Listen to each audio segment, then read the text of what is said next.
skeletal system is made up of skeletal bones, cartilage, ligaments, and connective tissue to stabilize the skeleton. Functions of your skeletal system. What does it do? It supports you, it stores minerals, and it has blood cell production. So the supportive skeletal system provides a framework for the attachment of other organs.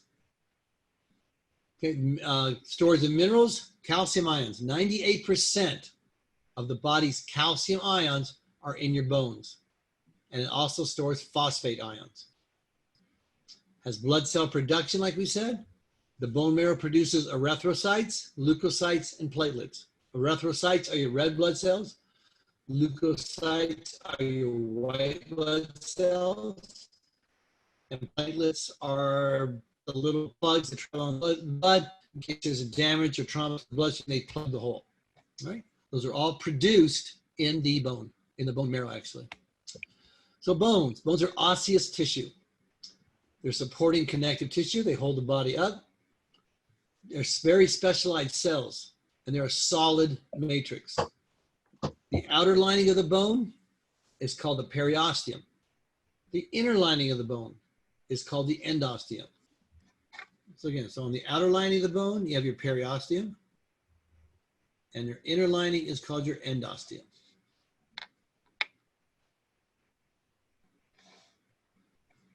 Okay. The matrix of your bone. Okay. Matrix is a calcium phosphate, which eventually converts to hydroxyapatite crystals to make it harder.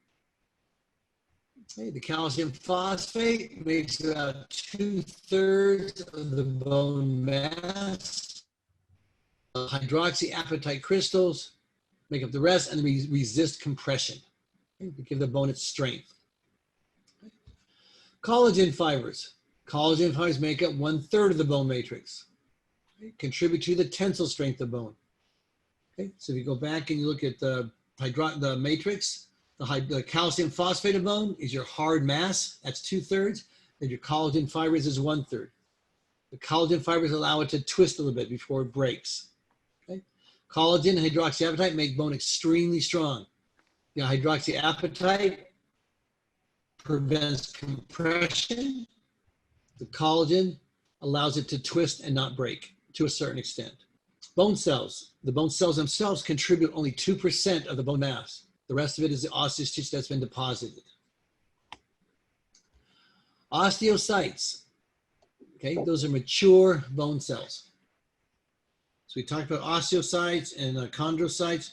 Osteocytes are mature bone cells. They maintain protein and mineral content of the matrix, cause the release of calcium ions from the bone to the blood. They sit in depressions called lacunae. Both osteocytes and chondrocytes both sit in lacunae. It's one of the similarities between cartilage and bone. Okay.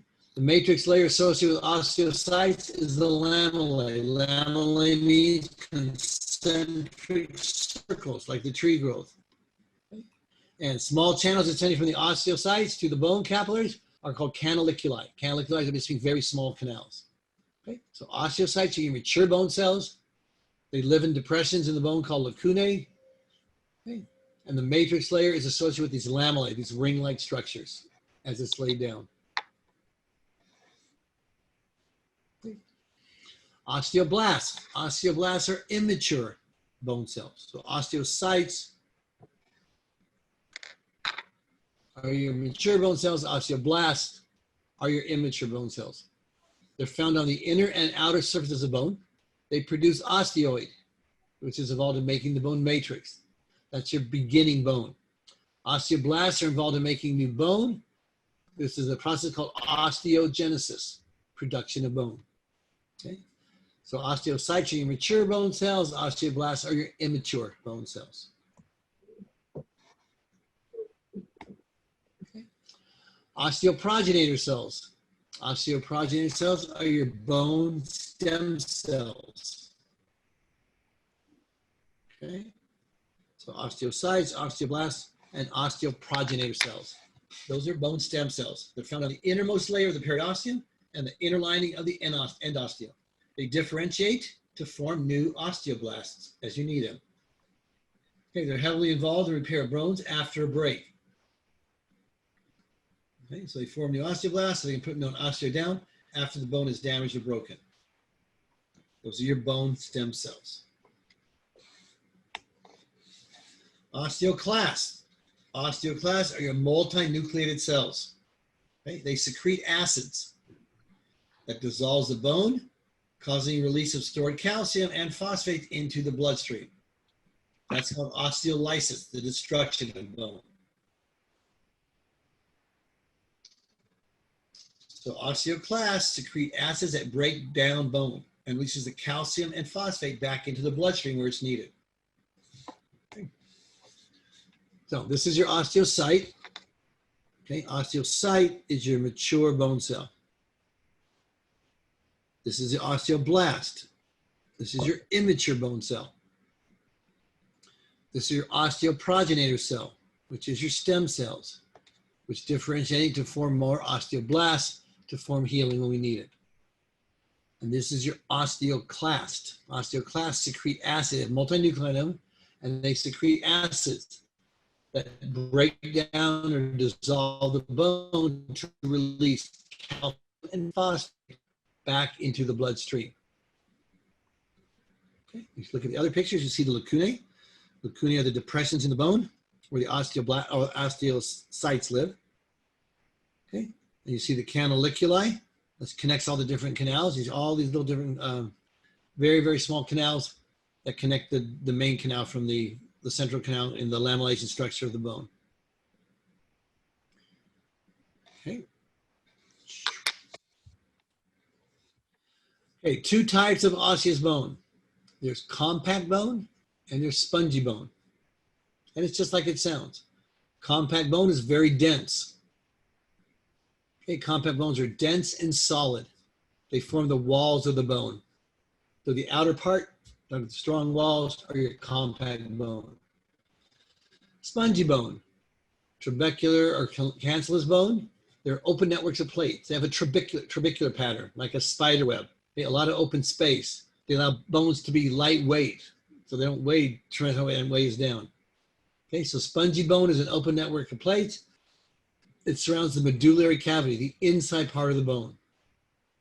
The medullary cavity consists of your bone marrow, where your erythrocytes, your leukocytes, and your platelets are all formed. Okay, compact bone, the outer bone, consists of osteomes. Osteome is your basic functional unit of bone. The osteome consists of a central canal and the canaliculi that connect everything. Osteocytes, okay, which live in the lacunae, and they deposit and keep the bone maintained. They're the mature bone cells. And the lamellae, this concentric ring pattern. Okay? That's your osteome, your basic unit of bone. And you can see the difference between compact bone, which is very dense and very strong. This is outer bone, and spongy bone, which is on the inside here, which is very trabeculation, lamellar, open areas in it. Decreases the weight of the bone. And you got your lamellae, which is your circumferential patterns. The osteome is this individual bone group. Periosteum is the outer layer. Endosteum is the inner layer.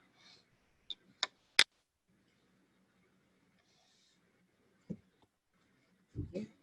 Again, blowing it up, you can see the compact bone, the spongy bone, and the spongy bone surrounds the medullary cavity. In the medullary cavity, we have formation of erythrocytes, leukocytes, and platelets. Okay. Remember, your compact bone is your dense, heavy, thick bone. That's on the outside. Your spongy bone is on the inside, and inside that the spongy bone is all trabeculation, all interwoven with a lot of space in between it. Okay, inside the spongy bone is your medullary cavity.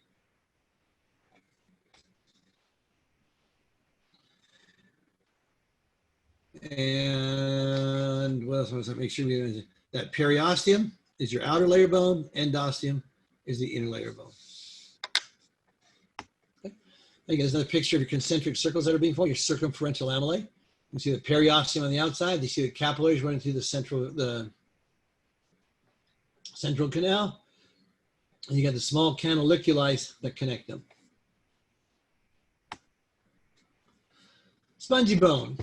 Spongy bone is arranged in parallel struts, like a scaffolding. It forms branches called trabeculae. That's your trabeculation pattern, which you see on bones in an X-ray. Trabeculation forms an open network, creates a lightweight nature of bones, so we're not weighed down by our bones. Okay, there's your trabeculation pattern. All this right here. This is the trabeculation pattern, interwoven group with lots of spaces. And this occurs inside the spongy bone. This is your spongy bone here. Inside this is your medullary cavity. So this is compact bone, spongy bone, and then this is the medulla, medullary cavity inside.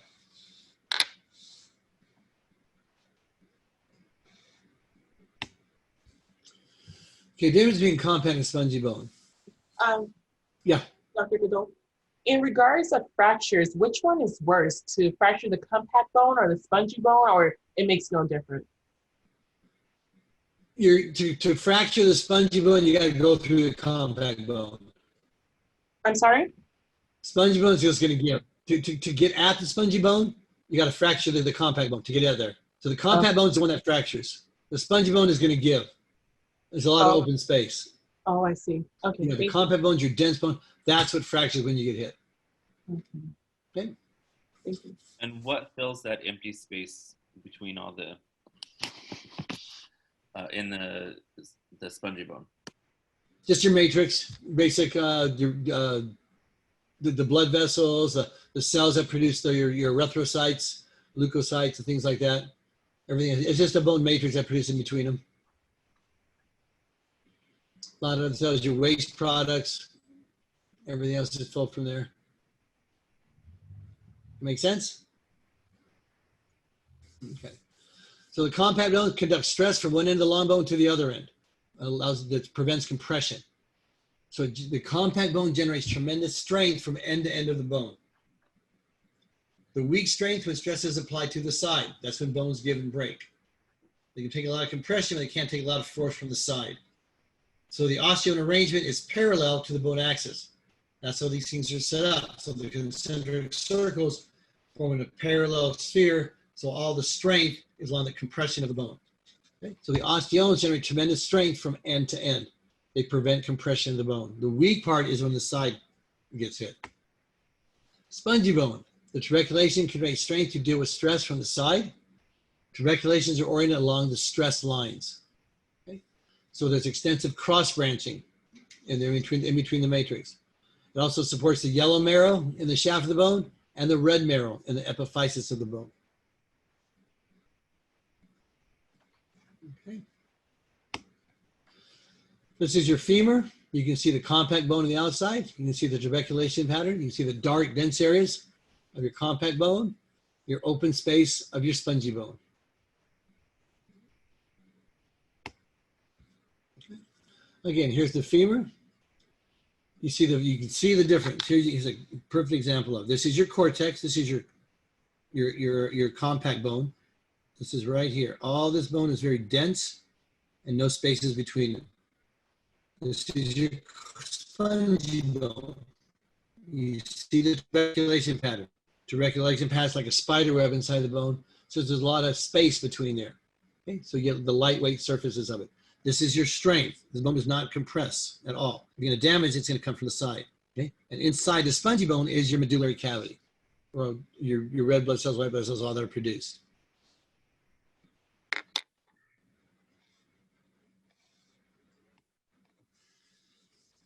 Functional difference between compact and spongy bone. You have the epiphysis, diaphysis, and metaphysis. Okay? Epiphysis is the end of the long bones. That's your epiphysis. Okay? Consists of red marrow. Your diaphysis is the shaft of the long bone. Okay? The medullary cavity, the diaphysis consists of your yellow marrow. And the metaphysis. The metaphysis is between the epiphysis and the diaphysis. That's your growth plate or your growth zone. So the epiphysis is the end of the bones, the diaphysis is the shaft, and the metaphysis is between the epiphysis and the diaphysis. And that's where bones grow. They grow in both directions there.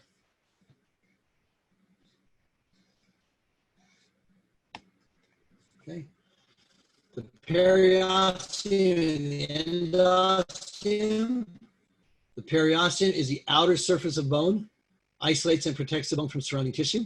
Okay, remember the periosteum is the outside, endosteum is the inside. So the periosteum is your outer surface of bone. It isolates and protects the bone from your surrounding tissue, provides a route and a place for attachment of circulatory and nervous supplies. That's where your blood vessels enter, your nerve supply enters through the periosteum. Actively participates in bone growth and repair. So bones are very much alive. Attaches to the bone, and starts to connect the tissue network of the deeper fascia. Okay? That's the function of the periosteum. The endosteum. Remember, the endosteum is the inner layer. It's the inner surface of bone. It lines your medullary cavity, consists of osteoprogenitor cells. Those are your stem cells that differentiate into osteoblasts when they need to be. They're actively involved in repair and growth of the bone. Question. Yeah. So when a bone breaks and then it repairs itself, is that portion, is it easy to break right where the fracture was before, or is that stronger than the rest of the bone? Perfect. It's stronger than the rest of the bone. It becomes a thicker area and it becomes a stronger portion of bone because there's extra bone layered on top of it. Now, does that depend on age? Pardon? Does it depend on age if it's more susceptible to breaking later on in life? Oh, definitely. I mean, if you're old and break a bone, it's not going to heal as well. Then it can be more susceptible to break that same spot. But in bone repair in a younger individual, normally it forms a lot thicker and a lot stronger in that area. But as you age, you can't form that thick bone again. And it can cause some problems, future breaks in that same area. Yes, you're correct. Okay. Okay, so here's your periosteum. Periosteum is your outer layer. You have a fiber layer and an osteogenic layer. This is the outer layer of the bone here. And I don't have my endosteum on here anywhere. Oh, here we go, endosteum right here. Endosteum is the inner layer, and that's what surrounds your medullary cavity inside the bone. Okay. So periosteum is your outer layer, endosteum is your inner layer. Bone development. So before 6 weeks of development, the skeleton is what's called hyaline cartilage. Okay? Cartilage cells will be replaced by bone cells. That's called ossification, the formation of bone. Osteogenesis is bone formation. Ossification is when bone replaces cartilage. And bone formation is osteogenesis, the development of bone. Calcification is the deposit of calcium ions into the bone tissue. Just definitions. There's two types of ossification. You can have intramembranous ossification, where you're dealing with the clavicle, your mandible, the skull, and the face. And you can have endochondral ossification, which is all the dealing with the limbs, the vertebrae, and your hips. So different areas use different types of ossification. Ossification is replacement of cartilage with bone tissue as the baby develops. Intramembranous ossification is mesenchymal cells differentiate to form osteoblasts. Osteoblast begins secreting a matrix. Osteoblasts become trapped in the matrix. Osteoblasts differentiate and form osteocytes. More osteoblasts are produced, moves the bone outward. So the blood vessels are trapped by the formation of these spicules, and that's what innervates the bone. Okay? That's how intramembranous ossification works. Okay, so your osteoblasts secrete a matrix. This matrix traps your osteoblasts inside of it, and they start to differentiate into osteocytes and make mature bone. Okay, so this is the differential of osteoblasts with mesenchymal tissue. You can see the different spots starting. You can see different ossification centers, and how it's going to trap the blood vessels that works around as it starts to form inside the matrix. Okay, again, entrapment of the blood vessels. That's how the bone gets innervated with this intramembranous ossification. Okay, and these form spongy bone. Okay, you got that matrix forms all around the spongy bone. We got the blood vessels running through it, and the different osteocytes that are trapped. So the vessels were there in the bone. The other one is endochondral ossification. What's that? Oh, I just said the vessels were there to begin with, and the bone grows around it. Bone goes around it, and the matrix forms around it, correct. Yep, and it traps it inside of there. That's intramembranous ossification. That's how it forms. With endochondral ossification, The chondrocytes near the center of the diaphysis increase in size. So the chondrocytes start to grow. Blood vessels begin to grow around the cartilage. Okay? The perichondrial cells begin to form the periosteum, and a thin layer of compact bone begins to form. So the cartilage cells die out, and those are now replaced by the osteoblasts. Osteoblasts begin to form spongy bone. This is a primary ossification center. The cartilage in the metaphysis region is invaded by the osteoblasts. Increase in bone length and diameter occurs. That's endochondral ossification. We have a primary ossification center. Okay? Osteoblast, and then as that happens, the osteoblasts begin to migrate into the epiphysis region. Remember, the epiphysis is the ends of the long bone. Osteoblasts begin to replace cartilage with bone. This results in pushing the epiphysis away from the diaphysis, resulting in longer bones as the bones form. So that's endochondral ossification. We have a primary ossification center and a secondary ossification center. And it pushes the epiphysis away from the diaphysis and increases the length of the bone. Okay? When you increase the diameter of the bone, it's called appositional growth. Okay? It's an inner layer of the periosteum differentiates to form osteoblasts and as the bone matrix to the surface. This forms a circumferential lamellae, remember different circles that goes around it, to the outer surface. And this forms your osteomes of your compact bone. Bone continues to enlarge in diameter. Okay? This is appositional growth. Okay, so you see appositional bone growth. You have one, there's the bone formation of the surface. Whoops, hit the wrong button. Come back. Okay, so you have bone formation at the surface of the bone, produces ridges that parallel a blood vessel. Okay, the ridges enlarge and create a deep pocket where this blood vessel sits. These are perforating canals for the canaliculi that run through there. The ridges meet and fuse, and that traps the blood vessels inside. So you see how the blood vessels become trapped inside the central canal. Okay, bone deposition proceeds inward towards the vessel.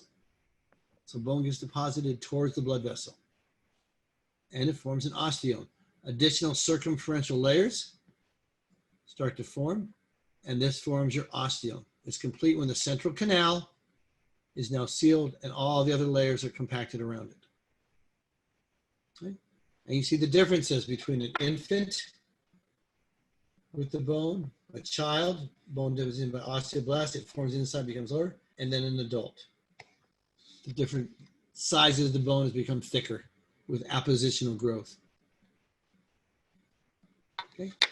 The epiphyseal plate, okay, that's the area of cartilage in the metaphysis. Remember, the epiphysis is the outside, diaphysis is the shaft, and then the metaphysis is between them. Cartilage near the diaphysis is converted to bone. The width of this zone gets narrower as we age. Your growth plates stop. Your bones stop growing as you get older. Okay, that's because its growth plate shrinks. So the width of the zone gets narrower as we age. This marks the former location of the epiphyseal cartilage. Okay, so again, the epiphysis is the end of the long bone. The diaphysis is the shaft. The metaphysis is where the two meet. This is where bone growth occurs. That's where your growth plates are. Okay, so if this becomes damaged when you're a child, your bone will stop to grow.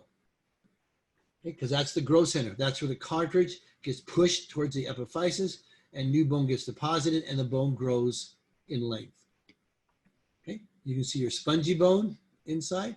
You see your medullary cavity inside the spongy bone, and the compact bone is this thick bone on the outer edge. Okay, so that's the structure of long bone. That's how long bones grow. Okay, this is an X-ray of a hand of an adult and the end of the hand of a young child. Look at the epiphyseal plate. Now look in the regions. This is just the space. This is just space between the bone. That's not your epiphyseal plate. Your epiphyseal cartilage is right. Where am I at? Get rid of that. There we go. Epiphyseal cartilage, the space is right here. That's the metaphyseal plate. Okay? This is where cartilage gets deposited and pushes the bone in that direction. Okay. These are just the space with the joints here. And look at where it's closed up here. You don't even see it here anymore. You can see right in this area, you don't see any separation. That's where the epiphyseal, that's where the growth plate, epiphyseal used to be. So as you're adult, these bones are not growing anymore in your hand. But as a child, you can see the epiphyseal growth plates here where the metaphysis is. Okay, everybody understand where they're at? It's not these big spaces right here. Those are just the spaces you joints. It's a space inside the bone itself. This bone has spaces in around, and that pushes the bone that direction. What did you say about if you break your bone at your growth plate when you're young? Yeah, if you're young and you damage the growth plate, the bone will stop growing. That's the only area that bone grows on the bone to expand it. That's why you get people with shorter legs and other legs, deformed legs, things like that. If the growth plate is damaged, the bone will stop growing, can stop growing if you can't regenerate that area. Does that make sense?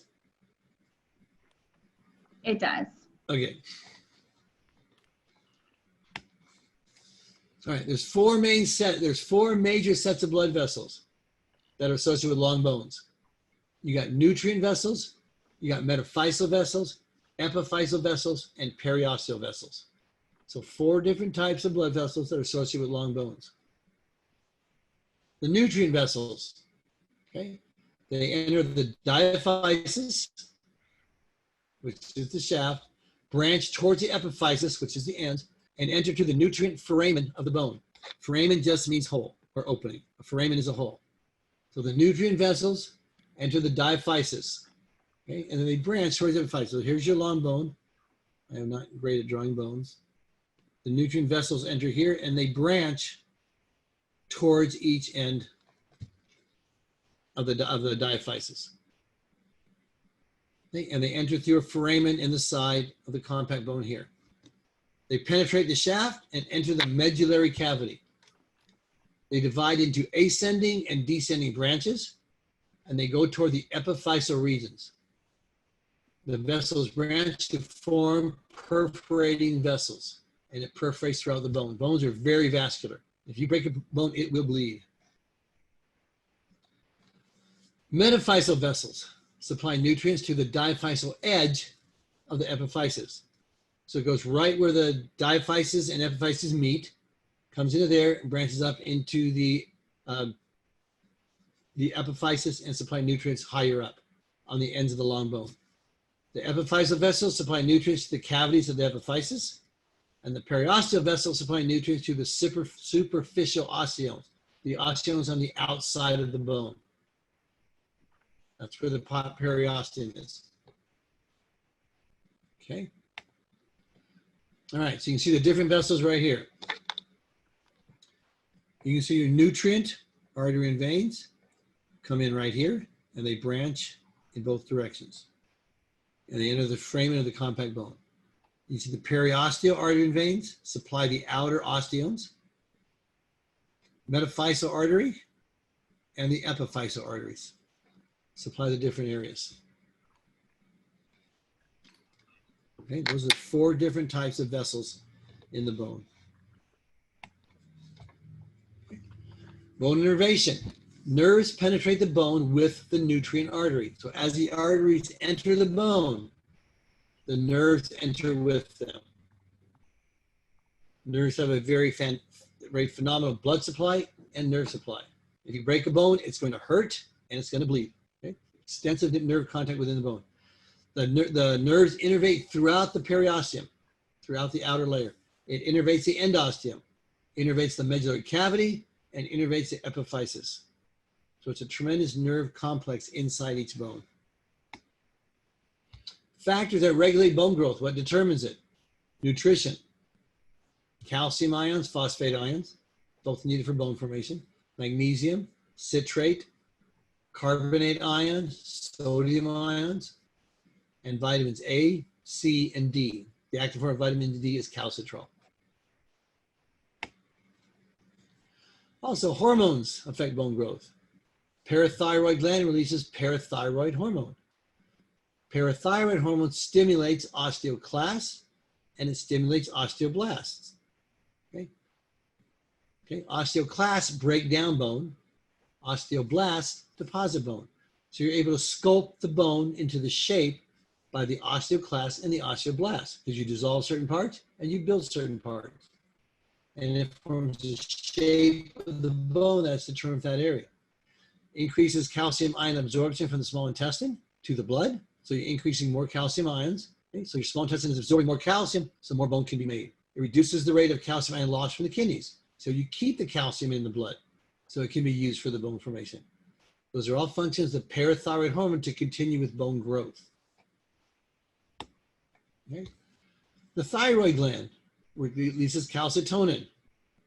Calcitonin inhibits the osteoclasts that were released. Again, osteoclasts tend to maintain the bone. They increase the rate of calcium ion loss in the urine, so it tends to get rid of the calcium. It removes calcium ions from the blood and adds it to the bone. Thyroid gland also releases thyroxine, which maintains your normal activity in the epiphyseal regions of the bone. So the parathyroid hormone and the thyroid gland, the parathyroid gland, act to help maintain the bone shape and the bone condition and the type of bone growth that's required. Pituitary gland. Pituitary gland releases growth hormone, somatotropin, which stimulates bone growth, maintains normal activity of the epiphyseal cartilage as it grows. That's your metaphyseal region. That's your growth plate. So that's your growth hormone, your somatotropin. It's one of the 7 hormones released from the anterior pituitary gland. We will study all of those. Hormones also include estrogen and testosterone, which stimulate osteoblast activity, production of bone.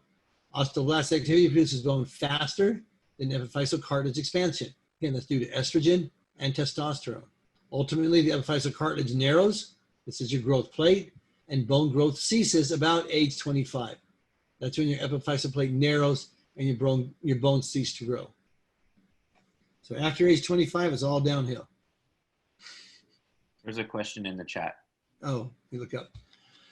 So some people, if someone is to have both thyroid and parathyroid removed, does that weaken or affect the bone because they take a synthetic hormone? No, but it makes it a lot more difficult to maintain the correct levels. You have to really keep on your levels. Your amount of T3, T4, thyroxine, parathyroid hormone all have to be regulated. Okay? You have to do regular tests with it.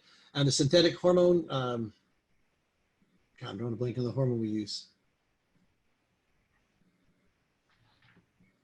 What's the hormone for thyroid? Gosh, I'm drawing a blank on the name. What's that? Is it levothyroxine? I didn't hear it. Levothyroxine? Yeah, levothyroxine, yeah. Is your replacement for your thyroid hormone. The levels are really narrow to get adjusted just right. So to maintain that, you have to maintain the levels of T3, T4, and thyroxine, levothyroxine, yeah. Okay. So once they're removed, you have to really be careful and maintain those levels so the bone does continue to grow, especially when you're younger. After age 25, it's not as important because the bone is not still developing as the same levels. But before that, younger age, it's very important to maintain those levels. Someone asked a question before on aspiration during injections, and should we continue the practice? Basically, what I've read about it is I always aspirate when I do injections because I don't want to go into the bloodstream. And their biggest argument is it takes too much time for nurses to aspirate. I don't think it takes that much time to just pull back on the syringe. So I do think you should still aspirate. And there's a lot of studies that show aspiration where just looking at steroids, and it is necessary when you do it. But the basic problem they have is it takes too much time to do it. But my injections go real slow anyways. All right, so let's identify these. Endosteum. Endosteum would go to which name? Outer surface of the bone? Inner. Endosteum is the inner surface of bone. The epiphysis. Epiphysis is what?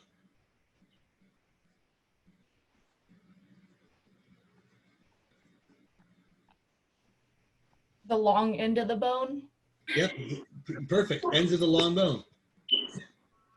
Periosteum. Outer surface of the That's your outer bone. surface. Periosteum is the outer surface, endosteum is the inner surface. Metaphysis. The narrow growth zone. Narrow growth zone between your epiphysis and your diaphysis.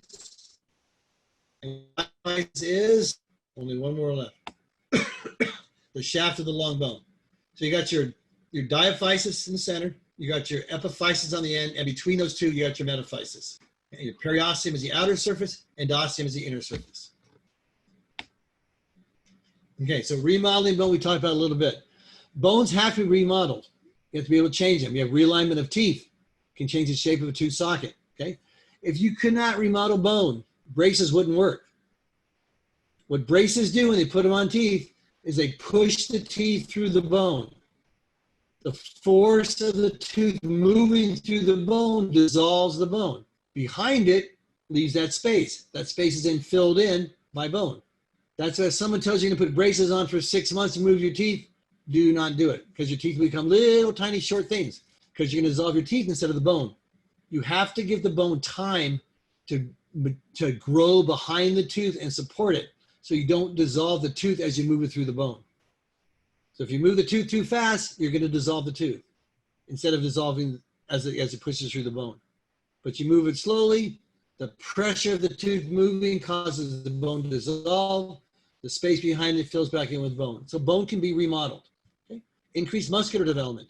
Okay? As you weight lift, increase your muscle mass, you change your bones because you put stress on the bones. As you put stress on the bones, it causes the bones to become stronger, causes the shape of the bone to change. Different features develop on the bone, the attachment of ligaments, attachment of tendons. There's certain areas of the bone that are thicker where ligaments and tendons will attach. Stressed bones become thicker and stronger. And you stress a bone by activity, weightlifting, running, however, if you're stressing those bones are becoming thicker and stronger.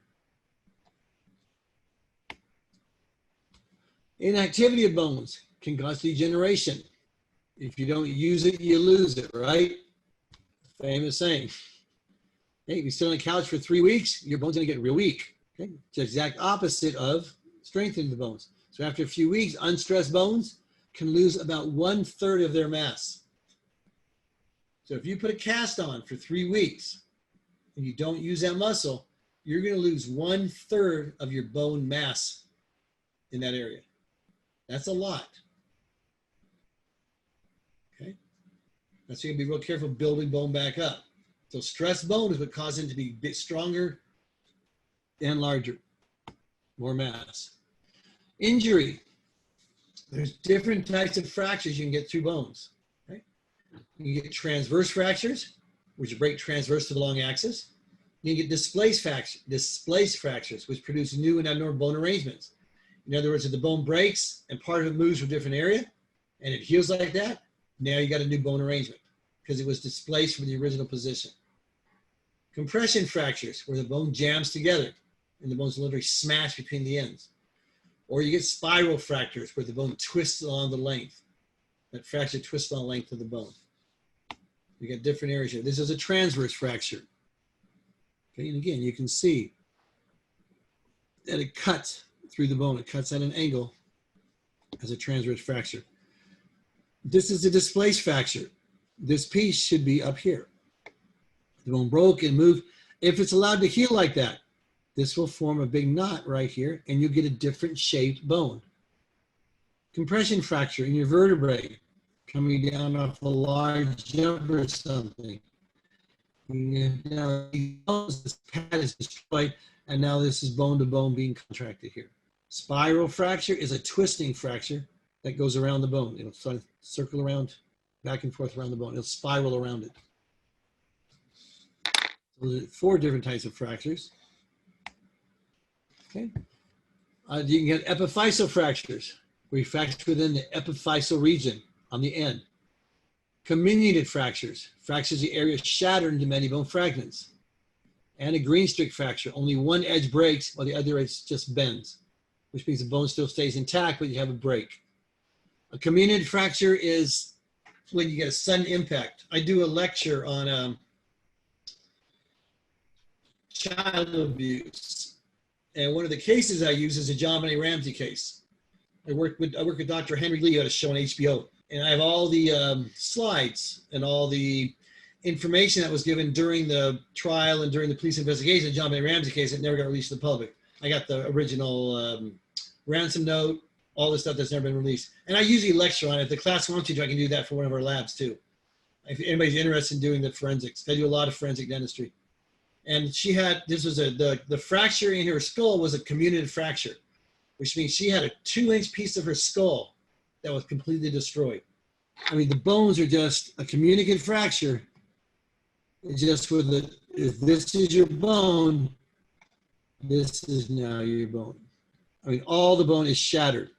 It doesn't make a line across, it doesn't break, but everything is just pulverized. She had a 2-inch section bone was just pulverized. You get that from a dull, hard object, flashlight, golf club, baseball bat, anything like that. It's not a knife wound. It's not something sharp.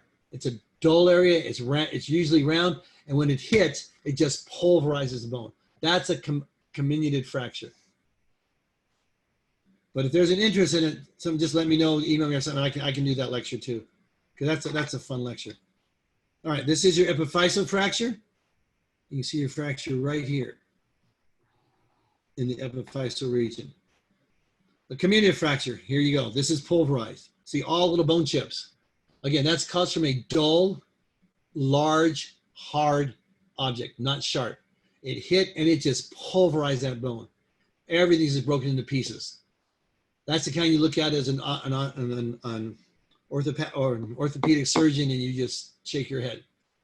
That is really, really hard to fix because those pieces are not going to go back together. That's where you get to get imaginative. You put a new bone, you get plates, you get screws, you get all kinds of wires, and you get to build it back up. Green stick fracture. Green stick fracture, one side of the bone is broke, the other side stays intact. That's a green stick fracture. So nothing's been displaced. You can have Colles fracture, which is a fracture inside the plate, just below the growth plate. And you can have what's called a Potts fracture, where you can see the fracture right across where the bones are connected and the fracture at an angle. Okay. So injury and repair. So when a bone is broken, there are no more questions. No, that's the same question. All right, any questions on that so far? On bone repair, on bone injury. So when a bone is broken, this is how it's going to heal itself now. When a bone is broken, it bleeds. Tremendous amount of blood vessels inside the bone. A network of spongy bone forms. So when you first break it, you're going to get a network of spongy bone that's going to form. Osteoblasts become overly activated, resulting in an enlarged calloused area. So the osteoblasts start producing a whole bunch of this osteoid. Okay, and you get this big bump or lump on your bone. It's not going to heal smooth. Okay, it doesn't heal like a nice smooth bone. It heals with this big lump. Okay, this area is now stronger and thicker than normal bone. But like someone just mentioned, if you're older and you don't have the ability to osteoblast bone, it's not going to heal as strong. It's not going to heal like this. So when older people break a bone, you can break it in the same area. When a younger person breaks a bone, you get this stronger, thick area. The chances of breaking the bone in other areas are much greater because this area is now stronger and thicker than normal. Okay, but you get this big calloused area and it does not look like normal bone. I mean, you'll get your bone. I mean, if this was your normal bone, okay, if you break it right here, you will get this type of bone. You'll get this large calloused area where extra bone grows on it. It'll become thicker and stronger than normal bone, but it's not going to heal smooth because the whole activity of these just deposits just bunches of osteone on that to heal. So here's what it looks like. You get your bone, there's your fracture, you see bone fragments. Now you have dead bone. So immediately after a fracture, immediately when you fracture bone, when this bone breaks right here, okay, it starts to bleed. Okay, bone are very vascular, so it bleeds into that space. And you get a hematoma. Hematoma is a huge bruise. Large blood clot, fracture hematoma develops. Okay, initial callus starts to form. Okay, so now you start to form spongy bone around it. As this forms, you're going to form the osteoblasts are going to form the osteone. This is the matrix structure that we're going to use to form a spongy bone. And it's going to deposit that into the hematoma and dry the blood out. Okay, so you're going to get this callus, this big bump that's going to form in the bone. Like I said, it's going to form a callus, which makes it stronger and thicker than it originally was. Does that make sense? Cool. All right, this is exercise we take. You can look at different teeth development. And again, we'll see how the different bone starts to develop. But these are some of our newer exercises we can take with what's called topographical imagery. And again, you can see impacted teeth up in great areas and things like that. Some of these exercises are really cool. And we can use these when we have injuries. Okay, this is an auto accident. Everybody can see the break.